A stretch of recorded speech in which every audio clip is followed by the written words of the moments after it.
திராவிட கட்சிகள் இருவருக்கும் நடுவில் நடக்கிற ஒரு அதிகார போட்டியை தவிர மக்களுக்கு நல்லது செய்யணுன்ற எந்தவித நோக்கமாகட்டும் இல்லை. ஆனால் நம்மளை பொறுத்தவரை இது அதிகார தேர்தலில் வந்து இது போட்டியில் நமக்கு வந்து போர், தமிழ் தேசிய போர். இந்த தமிழ் தேசியத்தை ஒழிக்கிறதுக்கு என்னென்ன வேலை பண்ணிக்கிறாங்க உங்களுக்கே தெரியும். கடந்த 2 நாளைக்கு முன்னாடி 5000 ரூபாய் கொடுத்துருக்குறாங்க. இந்த 5000 ரூபாய் கொடுத்தது எதுக்குடான்னா ஒட்டு மொத்தத்தையும் எல்லா கட்சியும் முடிக்கிறதுக்கு, குறிப்பாக நம்ம தமிழ் தேசியத்தை முன்னோக்கி பயணிக்கிறோம். அதாவது கோட்டரு கோழி பிரியாணியோ பணமோ எதுவும் கொடுக்காம கிட்டத்தட்ட 36,000 லட்சம் ஓட்டு வாங்கியிருக்கிறோன்னா அவங்க கண்ணை உறுத்துது. என்ன உறுத்துறாங்கன்னா, நீ காசு கொடுத்து ஓட்டு வாங்கிட்டா பரவாயில்ல, வேற ஏதாவது இலவச பொருளுக்கு ஓட்டு வாங்கலாம், எதுவுமே கொடுக்காம ஒருத்தன் தனித்து நின்று கையில பணம் இல்லை எதுவுமே இல்லாம ஒரு 36 லட்சம் ஓட்டு வாங்குறான்னா அப்ப மக்கள் வந்து ஏதோ ஒரு விஷயத்த சிந்திக்கிறாங்க. அப்ப மக்கள் ஏதோ ஒரு மாற்றத்தை நோக்கி பயணிக்கிறாங்க. எனக்கு இந்த விஜய் இறக்கி விட்டது கூட இந்த 2 திராவிட கட்சியுடைய வேலையா தான் இருக்குமோன்னு எனக்கு ஒரு சந்தேகம் இருக்கு.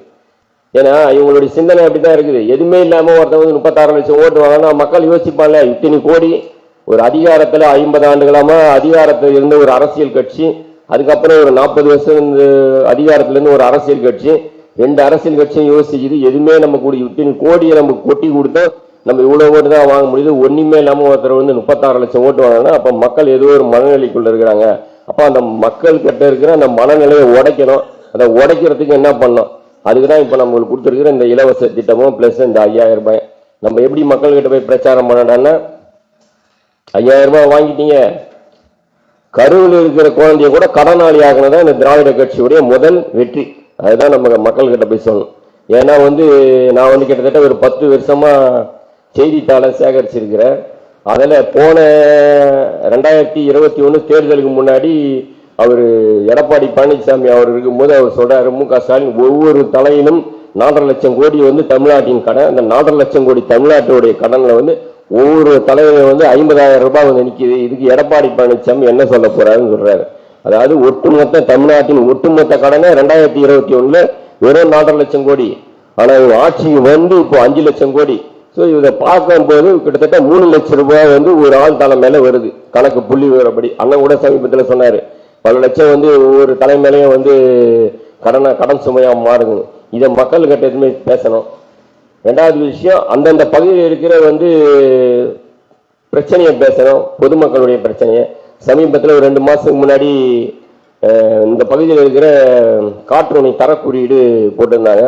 அது எங்க மணலி பகுதியில் வந்து கிட்டத்தட்ட ஒரு 160, 800 பகுதியில் வந்து 200%, 0லேருந்து 50% சுத்தமான காற்று இருந்தாலும் சுவாசிக்க தகுந்த காற்றுன்னு உலக சுகாதார நிறுவனம் வந்து அறிவிக்குது.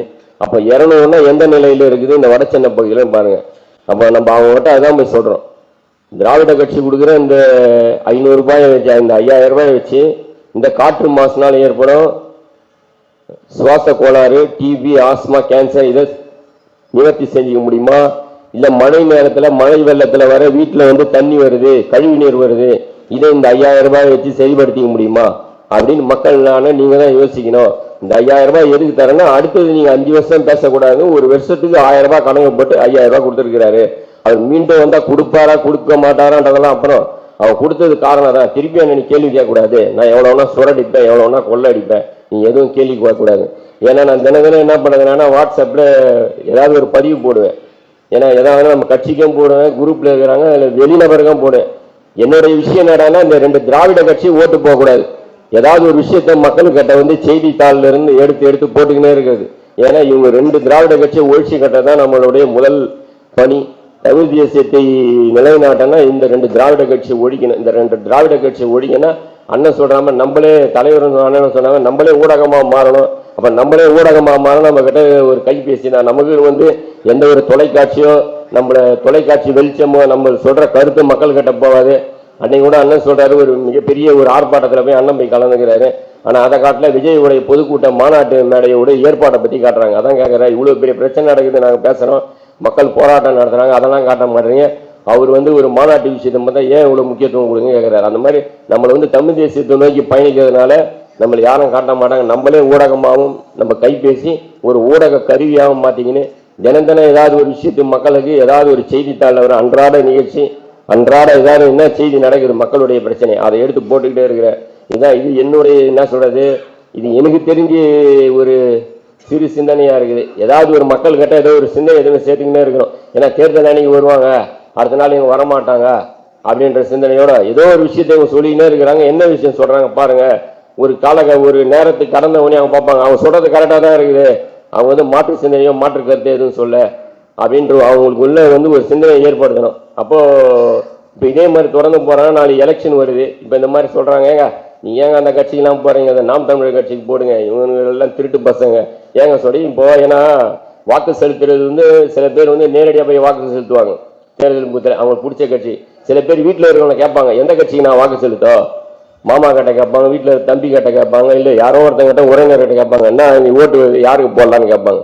அப்போ இப்போ நம்மள மாதிரி இந்த ஊடக சொல்ற இந்த வாட்ஸ்அப்ல பதிவு போடுறோம், இந்த பதிவு மக்கள் கிட்ட போய் சேரும். அவங்க யோசிப்பாங்கல்ல, ஏன்பா அந்த கட்சிக்கு போற, இந்த கட்சிக்கு போடுப்பா, இவனாச்சும் தமிழ் தேசியத்தையும் மக்களுக்காக சமுதாயத்துக்காக போராடுற ஒரு கட்சி, சமுதாயத்தை மட்டும்தான் சமுதாயத்தில் நடக்கிற ஒவ்வொரு அவலங்களையும் ஒவ்வொரு நாளும் பாக்குறாங்க, இவனுக்கு வந்தா ஓட்டு போட்டா அடுத்த நாள் வருவான்லாம் என்னன்னு தெரியாது, அதனால அந்த கட்சிக்கு போடுங்க அப்படின்னு இப்ப நம்ம நேரடியா போய் வாக்கு கேட்கறதோட அவங்க உடன் இருக்கிற ஒரு ரத்த உறவு சொன்னா உடனே கேட்பாங்க, சரி நாங்க அதுக்கு போடுறோன்னுவாங்க. அதனால அதை நோக்கிதான் பயணிக்கிறேன்.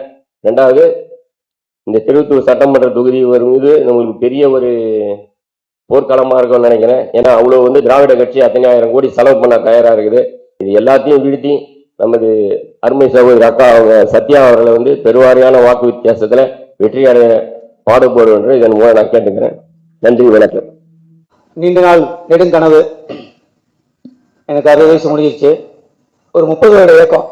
இப்போ 81 10வது படிக்க முடிக்கும் போதெல்லாம் பார்த்தீங்கன்னா இந்திய ஜனநாயக வாலிபர் சங்கம்ன்ற ஒரு அமைப்பில் நாங்கள் இருந்தோம். அப்போ அதில் பெருத்தெருவா வீதி நாடகங்கள் மேடை பேச்சுக்கெல்லாம் போட்டுட்டு வாக்கு சேகரிக்க சொல்லுவோம். அதற்கு பிறகு இந்த 3 வருடம் முன்பு வரை எந்த 57 வயசு வரை எந்த கட்சியிலையும் அடிப்படை உறுப்பினரே இல்லை.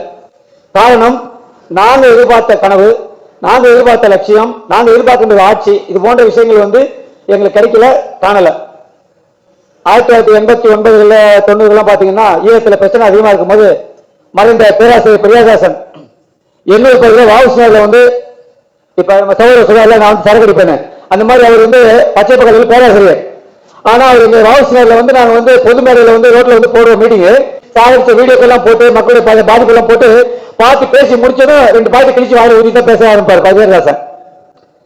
இதுக்காக சொல்லுவேன்னா அப்படிதான் என்னோட மாத்தினது இந்த தமிழ் தேசியம் தான். அப்படிதான் மனசு வெறுத்து போயிருந்த எங்களுக்கு 2010 வாக்குல ஒரு தமிழ் தேசியம் அப்படின்றத தாண்டி ஒரு தூய ஆட்சி, மக்களுக்கான ஒரு ஆட்சி, மக்களுக்கான ஒரு முன்னெடுப்பு, வருங்கால சந்தைகளை பற்றி சிந்திக்கிற ஒரு திறன், அடுத்த தலைமுறைக்கான இயற்கை சூழலை மாசுபடாமல் கொடுத்து போகிற ஒரு போக்கு, இந்த மாதிரி மனப்பாங்குள்ள பல விஷயங்களை சகோதரர் சீமானவர்கள் தான் இங்க நமக்கு எடுத்து வச்சார். அது பிறகுதான் நாமெல்லாம் இணைய ஆரம்பிச்சோம். கடந்த 3 வருடங்களாக நம்ம பகுதி பிள்ளைகளோட பயணிக்கிறோம்.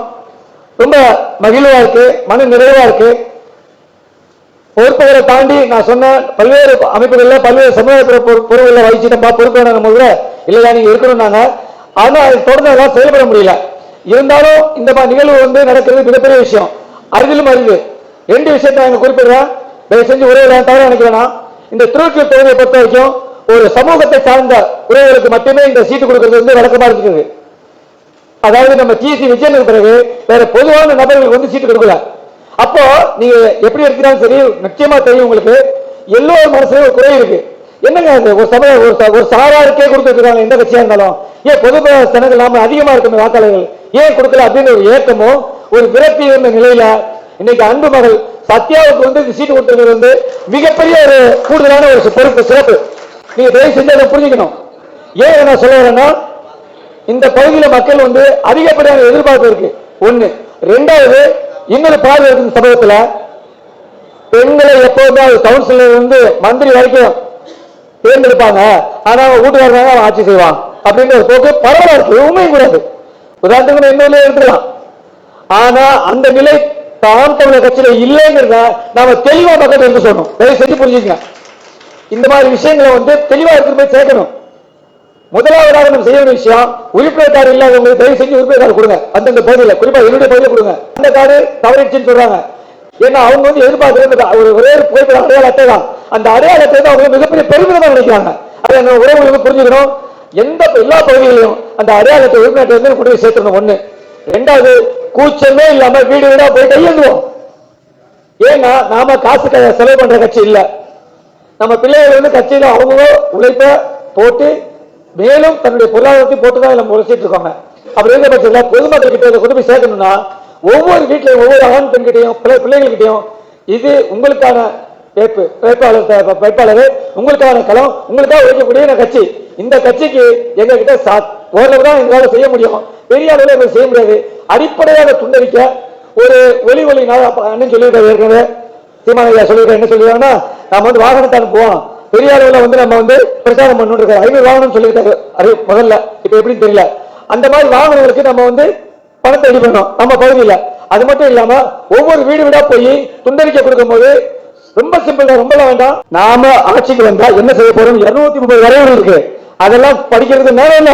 குறிப்பா கல்வி, மருத்துவம், குடிநீர், வேலைவாய்ப்பு, தற்சார்பு வேலைவாய்ப்பு, இது 5 விஷயங்களை மக்கள் கிட்ட சிறப்பா விளக்கமா ஒரு 4 பக்கத்துல துண்டறிக்கை எடுத்துட்டு போய் கொடுத்தாலே மிக மிக மிக மிக அற்புதமா இருக்கும், அவங்களுக்கு சென்றடையும்.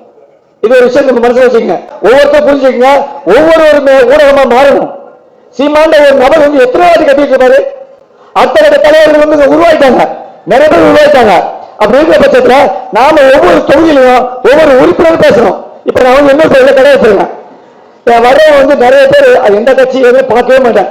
எப்பவுமே நம்ம லேப்டாப்ல என்ன பண்ணுவோம், சீமானுடைய பேச்சுக்கள் வந்து ஓடிட்டே இருக்கும், இல்ல தமிழ்நாடு பேச்சுக்கள் ஓடிட்டே இருக்கும். வந்து பேசும்போது அவங்களா கேட்பாங்க, இல்ல நம்மளா ஆரம்பிச்சுட்டு ஒண்ணுமே சொல்ல முடியாது, உண்மைதான் அப்படின்னு. ஒரு வாட்டி தெரியும் பாருங்க, ஒரு தற்கொலை கூட்டம் வந்துச்சு, 2 பேர் வந்தானுங்க. நான் அவனுங்க இவ்வளவுக்கும் ஒரு இஸ்லாமிய சமுதாயத்தை சேர்ந்தவன். அந்த உரிமையில வந்து ஏன்டா இப்படி இருக்கீங்களா, இதை கேட்டா சீமான் போட்டுட்டு இருக்கேன் ஆடியலா, அவன் செல்போன்ல அவன் தற்கொலை போட்டுருந்தான். அப்ப நான் கேட்டா, தம்பி நான் கேள்வி வேண்டாம் சொல்ல, கொஞ்சம் இந்த கேள்வி என்ன கோமாயிட்டான். என் அனுபவத்தில் 3 வருஷத்துல கடையில கோபம் அடைஞ்ச ஒரே நபர் தற்கொலை தான். அப்ப ஏன் தெரிஞ்சுங்க, இவங்க கிட்ட தயவு செஞ்சு பேசி நேரத்தை வீணாக்க வேண்டாம். எனவே நாம ஒவ்வொருவரும் ஒவ்வொரு பகுதியிலையும் மேடை பிரச்சாரம் பண்ணணும். சின்ன ஒரு தேர்ல போட்டுங்க, ஒரு மைக்க வச்சுக்கோங்க, பேசுங்க, அந்த ஊர்ல பேசுங்க. பெருமுறை பிரச்சாரம் விடக்கூடாது. கம்யூனிஸ்ட் தோழர்களை பார்த்திருக்கீங்களா? இப்ப இல்ல, நான் சொல்றேன் உண்மையான கம்யூனிஸ்ட் எந்த ஊர் சொல்றேன். தெருவா பேசிதான் அந்த மக்கள்கிட்ட பெறுவாங்க, மக்களை உணர்ச்சியை போக்குவாங்க. கொள்கை பாதிதான் இருந்தது. ஆனா இன்னைக்கு நம்ம வருங்கால தலைமுறைக்கான வாழ்க்கையை பத்தி பேசுறது வாய்ப்புகளும் கருத்தும் பொருளும் நிறைய இடமில்ல. அப்ப இதெல்லாம் நம்ம சொல்றதுக்கு ஒவ்வொருத்தரும் அந்தந்த பகுதியில குறைஞ்சபட்சம் ஒரு வாரத்துக்கு ஒரு முறை மீண்டும் மீண்டும் போட்டு என்ன 2000 ரூபாய் போகுது, பிச்சை எடுப்போம், ஒன்னும் பிரச்சனை இல்லை, கண்டிப்பா பிச்சை எடுப்போம். பிச்சை எடுக்கல என்ன தப்பு, யாருக்கா பிச்சை எடுக்கிறோம்? நாம எவ்வளவு செலவு பண்ண முடியும்? நம்ம தகுதியை தவிர செலவு பண்ண முடியும். மீதிய மக்கள்கிட்ட அடிக்கடி கேட்கும் போது அவங்களே யோசிப்பாங்க, என்னடா நீங்க எனக்கு அடிக்கடி தொந்தரவு, சத்தியமா தொந்தரவு நினைக்க மாட்டாங்க. நீங்க புரிஞ்சுட்டு போய் கேட்டு பாருங்க. அக்கா, அம்மா, தங்கச்சி, அண்ணன், தம்பி, மச்சான், அம்மா பேசவா, உனக்காக தான் பேச போறேன்.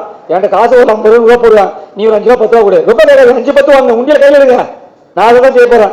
என் பகுதியில முதல்ல ஆரம்பிச்சு போறேன், தம்பியை கூட்டு போயிட்டு ஏற்கனவே சொல்லியிருக்கேன். அந்த மாதிரி நமக்கு தெரிஞ்ச நண்பர்கள் நல்ல ஒரு சின்ன உறவுங்க, எந்த கட்சியா இருந்தாலும் நிறைய பேருக்கு சொன்ன ஒருத்தர் மாற்று கட்சியில் உள்ளவங்க கூட வாக்களிக்கிறதுக்கு தயாரா இருக்காங்க. போன தடவை பாபுசிங்க பகுதியில 800 ஓட்டுல 214 ஓட்டு நாம் தமிழர் கிடைச்சிருக்கு. இந்த வாட்டி அந்த பகுதியில மிக பிரபலமான திமுக பிரமுகர் அவர் சொல்றாரு, சம்பந்தப்பட்ட ஒரு நபருக்கு சீட்டு கொடுத்தா என்னுடைய ஓட்டு கிட்டத்தட்ட 300 ஓட்டு இருக்கு, அவருக்கு உங்க கட்சி நான் வாங்கி தரப்பான்னு சொல்லியிருக்காரு. ஏன் சொல்றாங்கன்னா, ஒவ்வொருத்தரும் தெரியுது நிர்பந்தத்தின் அடிப்படையில. நல்லா பாத்துங்க, திமுக அண்ணா திமுக இருக்கிறவங்க பெரும்பாலானவங்க கட்சியில வெளியே இருக்கிறாங்க பார்த்தா பொறுப்புல இருக்கிறவங்க தான், அடிப்படை உறுப்பினர் இல்ல. ஏன்னா அவங்க எதுவுமே பார்க்கல, எதுவுமே சம்பாதிக்க அனுபவிக்கல. இந்த வட்டம் மாவட்டம் அந்த பொறுப்புல இருக்காங்க இல்லையா, இவன் தான் சம்பாதிச்சுட்டு அவன் தான் கட்டியா பிடிச்சிருக்கான். அவன் கொடுக்குற 10க்கு 5க்கு தான் தெரிஞ்சுட்டு இருக்காங்க 4 பேர். அது வந்து ரொம்ப ஈஸியா நம்ம தவிர்க்க முடியும். அதை மனசுல வச்சுட்டு ஒவ்வொருத்தரும் பேச ஆரம்பிங்க. உங்க சகோதர டீ கடை பேசுறாங்க, உண்மையை வரவேற்கிற விஷயம் அதான் பண்ணணும். நாம போய் மேடை போட்டு ஒளிநாடாவை காமிச்சு பேசுறதை விட இந்த மாதிரி நம்ம இருக்கிற இடத்துலயே போட்டு விட்டுட்டே இருப்போம். 10 வார்த்தை 2 வார்த்தை காது உண்டா என்னன்னு திரும்பி பார்ப்பான். அப்படிதான் என்னோட கடையில் நடக்குது. நான் யோசிக்கிறதே இல்லை. மற்றபடி சொல்லுவாங்க, ஏன்பா வரவங்க ஏன்பா பேசிட்டு இருக்க, தப்பா எனக்கு வியாபாரம் பாதிக்கணும், போயா இனிமேல் சம்பாதிச்சு கேட்க போறேன், எல்லாம் செட்டில் ஆயிடுச்சு, பசங்க தான் நான் பண்ணிட்டு தான். இந்த பெரிய கடன் நாம் தமிழர் கட்சிக்கோ வென்றெடுக்க வேண்டிய பொறுப்பு கடமையை எங்க வாழ்நாளையே நான் பார்க்கணுன்ற ஒரு மிகப்பெரிய ஆனந்தத்தோட செயல்பட்டு இருக்கிறோம்.